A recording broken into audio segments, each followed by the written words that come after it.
Olá, como está? Como foi a sua semana? Que alegria podemos estar juntos mais uma vez para podermos estudar a Bíblia, a palavra de Deus. Antes, porém, nós vamos orar. Agradecemos-te, Senhor Deus, a semana feliz que o Senhor nos deu.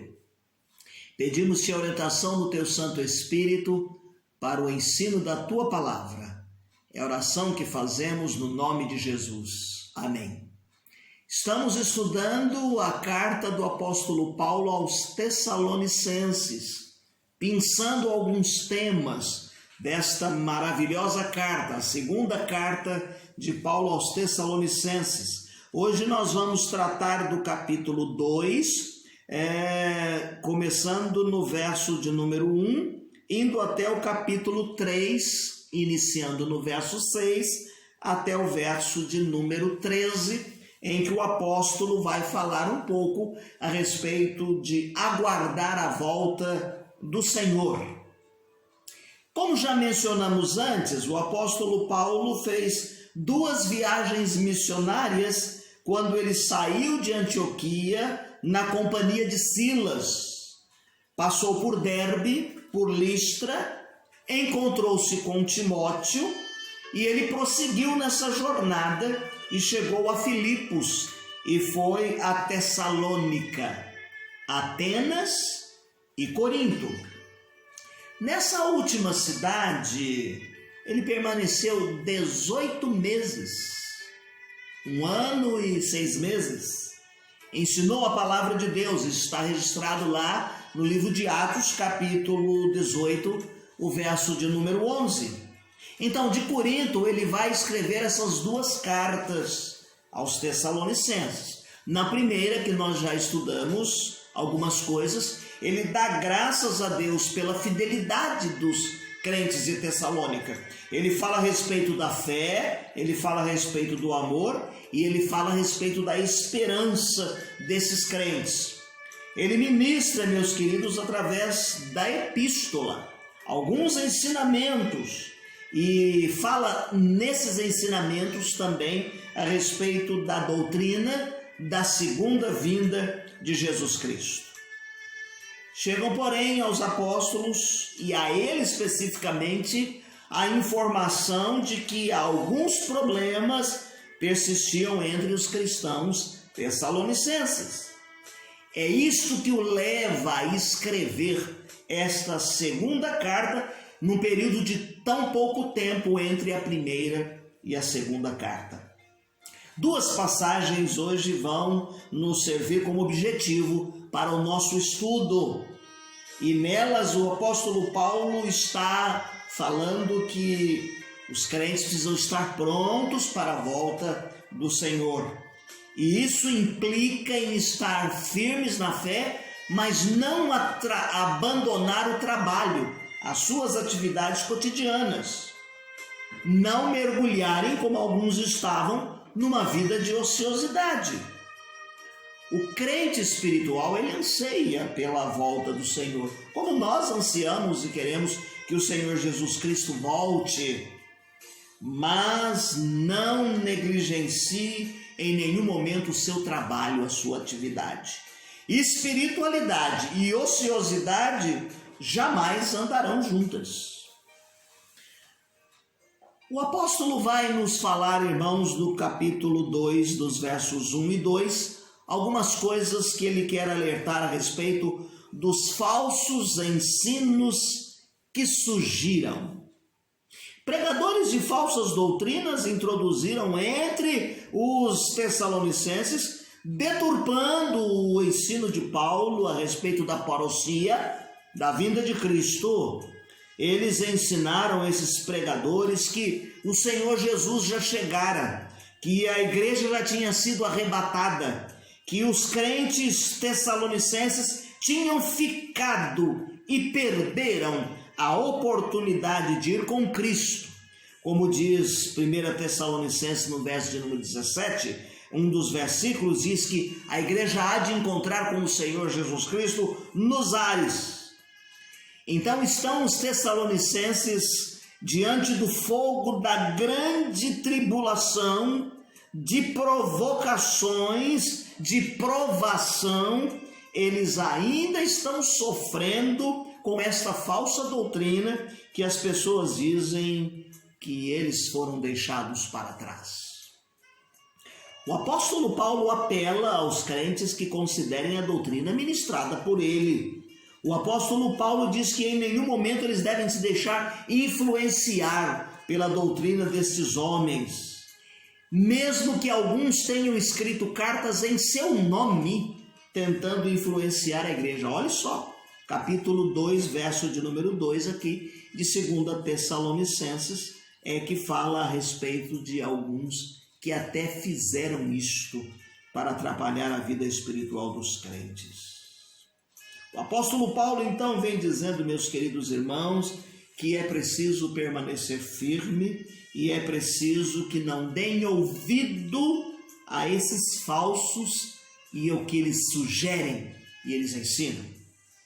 A segunda coisa que a lição vai nos trazer hoje está em 2 Tessalonicenses, no capítulo 3, do verso de número 6 ao verso de número 10, é uma advertência aos ociosos. E nós já fizemos menção no início desta lição a estas pessoas. O que é que estava acontecendo aqui até o verso de número 13?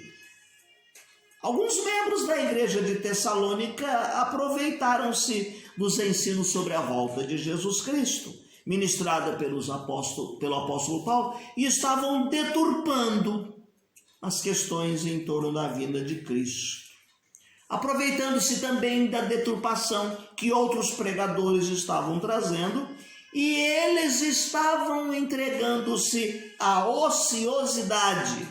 Ora, se o dia do Senhor já aconteceu, por que eu vou trabalhar? Ou se ainda vai acontecer, nós estamos esperando a volta de Jesus Cristo, por que eu vou me cansar com o trabalho? Esse problema já existia na primeira carta, mas ele vai tornar-se um pouco mais intenso, ele vai agravar-se aqui, e é por isso que o apóstolo Paulo precisa escrever essa segunda carta. Aqueles que assim agiam, de acordo com a palavra de Paulo, eles são chamados de andarem desordenadamente. Não é que Paulo está falando de uma outra doutrina, de algum outro ensinamento de impureza moral, mas ele está referindo-se a essa atitude desses crentes, porque isso também prejudica a igreja, a vida da igreja, o relacionamento dos crentes. Ele recomenda que os crentes de Tessalônica se afastem destes, apartem-se, abstenham-se destas pessoas, não tenham comunhão pessoal e nem espiritual com essas pessoas. Muitos desligados da igreja, seriam desligados da igreja. Olha, quando o apóstolo Paulo está falando aqui para se afastar deles da comunhão, ele não está dizendo em nenhum momento para que eles possam rechaçar essas pessoas e não tratá-las com ódio. E em nenhum momento é vingança. Não é isto. A ideia do desligamento, a ideia do afastamento é para que estas pessoas caiam em si e permitam ser recuperadas da vida que elas estão vivendo, do que elas estão levando. O mandamento dado pela igreja não era um ensino pessoal de Paulo. Anteriormente, ele já havia falado a respeito disso e da forma como a igreja tradicionalmente agiria com as coisas espirituais, com a palavra de Deus. Então ele está dizendo assim, em nome de Jesus. Em muitos momentos o apóstolo Paulo está falando, e agora ele está falando em nome do Senhor Jesus Cristo. Essa tradição aqui a que ele se refere é a instrução dada pela palavra de Deus. Então Paulo invoca-se a si mesmo como exemplo, E uma das coisas que ele faz é não ser pesado à igreja. Essa é uma situação em que, ao invés dele pesar a igreja, ele vai lutar, ele vai trabalhar, ele vai no labor, ele vai na fadiga, como vimos no nosso último estudo, para que desta forma ele não traga peso e dano material à igreja. Por quê? Porque algumas pessoas estavam indo pela ociosidade, ficando de braços cruzados, e se o apóstolo Paulo fosse sobreviver da igreja, daria margem para as pessoas usarem o apóstolo Paulo de uma forma negativa, como exemplo aqui. Paulo teria até o direito de receber o sustento da igreja, a igreja tinha condições de fazer isso, mas em olhando a vida destas pessoas, o apóstolo Paulo, para dar um exemplo, ele diz que ele não vai ser pesado à igreja. Surge no verso de número 10, então, um provérbio que se torna corrente entre os judeus. E muitas vezes nós o citamos de uma forma muito simples e condensada. Se alguém não trabalha, também não come, diz o apóstolo Paulo. Se alguém pode trabalhar e não quer fazê-lo, esse não tem direito de se alimentar. Então o apóstolo Paulo está dizendo aqui para a pessoa: não viva ociosamente, não fique se alimentando às custas dos outros irmãos. Esta é uma ênfase que ele vai dar aqui ao escrever essa segunda carta. Agravava-se ainda mais o problema, meus queridos irmãos, entre os tessalonicenses. Além do fato deles viverem na ociosidade, não tendo do que se ocupar, eles se intrometiam na vida alheia. Eles iam dar palpite na vida das outras pessoas. Eles viviam como parasitas. Ainda que piedosos demais com o trabalho, com a obra de Deus, mas por outro lado, eles queriam viver às custas dos seus vizinhos, o que não era um bom exemplo. Paulo exorta então a que eles vivam ordenadamente, trabalhando e comendo do seu próprio pão, usufruindo legitimamente dos frutos do seu trabalho. Aliás, a palavra de Deus já prescreve lá desde o início no Gênesis que o homem comeria do suor do seu rosto, do seu trabalho. E aqui é uma forma muito digna das pessoas sobreviverem. Paulo recomenda que eles não deixem de fazer o bem. Era uma outra coisa que acontecia. Alguns crentes em Tessalônica, ouvindo a exortação do apóstolo Paulo e vendo a indolência das outras pessoas, eles começaram a tirar as suas próprias conclusões, dizendo assim: se nós alimentarmos, se nós ajudarmos, nós vamos estimular a ociosidade. Parece que eu já estou vendo esse filme hoje, com os pedintes do sinal, com aqueles que batem às nossas portas e as autoridades assim: não deem dinheiro, não deem ajuda, porque você vai estimular as pessoas fazerem disso uma indústria de sobrevivência. Paulo, no entanto, não deseja que os crentes deixem de fazer o bem. Por causa das coisas negativas, eles caem no erro de não fazerem um outro ensino ou colocarem em prática um outro ensino. Não é incentivando a indolência, não é falando para as pessoas que elas não precisavam ser ajudadas, que a conduta cristã deve ser maculada e a verdadeira conduta cristã deve ser praticada. Esperar a volta de Cristo não significa isolar-se do mundo, nem fugir às responsabilidades do trabalho material, mas viver de maneira digna o Evangelho para a glória do nome do Senhor. E concluo com algumas verdades.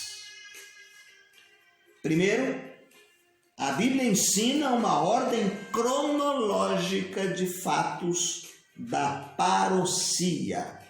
Ainda que ninguém possa precisar com exatidão os tempos, o dia e a volta, a Bíblia, a palavra de Deus, mostra algumas coisas cronologicamente que vão nos dando os sinais, e os tessalonicenses precisavam estar ligados nesses sinais. E Paulo afirma, por exemplo, como a apostasia, como a manifestação do homem do pecado, tudo isso vai acontecer antes da volta de Jesus Cristo, para dizer para os tessalonicenses que eles não deveriam ficar tristes, porque eles não foram deixados para trás. A segunda coisa que o texto aqui nos fala de forma bem prática, uma verdade bem prática, é com relação à espiritualidade e à indolência. Elas não se comunicam. O próprio Senhor Jesus Cristo falou a respeito dele e do Pai, está em João 5,17. Meu Pai trabalha até agora e eu trabalho também, dando Jesus um exemplo de trabalho executado com as suas próprias mãos. Um crente espiritual não foge do trabalho, mas serve a Deus por meio do seu trabalho. É o que nos diz Colossenses, capítulo 3, versos 17 e 22. Terceiro, a indolência de alguns não deve inibir a nossa beneficência. Mesmo que alguns se aproveitem do bem que fazemos, o nosso dever como crentes é continuar ajudando, beneficiando, cuidando das pessoas, mostrando compaixão para com eles.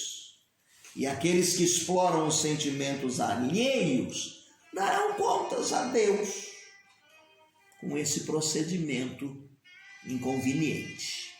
Aliás, as nossas igrejas abrem muitas possibilidades através da ação social. Quando a gente tem lá a cesta do quilo, quando nós fazemos campanha para a doação de água para alguns lugares que ficaram por causa das enchentes, quando nós arrecadamos alimentos, mantimentos, roupas, as nossas igrejas contribuem para instituições como o Lar dos Avós, Lar das Crianças, ajudam a instituição de recuperação de viciados, enfim, através da igreja você pode, dizimando, ofertando, fazer o bem, agir. Quer fazê-lo no portão, quer fazê-lo através de uma entidade, faça-o conscientemente. E nós cremos que Deus vai cobrar daquelas pessoas que fazem maldosamente, vai cobrar a sinceridade delas. Deus abençoe a sua vida. No nosso próximo encontro, nós vamos tratar de um texto ainda dentro de Tessalonicenses, usando um estudo do pastor Darcy Duzilek. Nós vamos falar um pouquinho a respeito do que significa Tessalonicenses para nós hoje, tá certo? É um texto da editora Horizontal, e então você deve fazer a leitura diária que nós apresentamos no final do texto aí da nossa lição, está bem? Não deixe de fazer a leitura daquele formulário do qual a igreja tem se proposto a fazer a leitura bíblica durante todo um ano.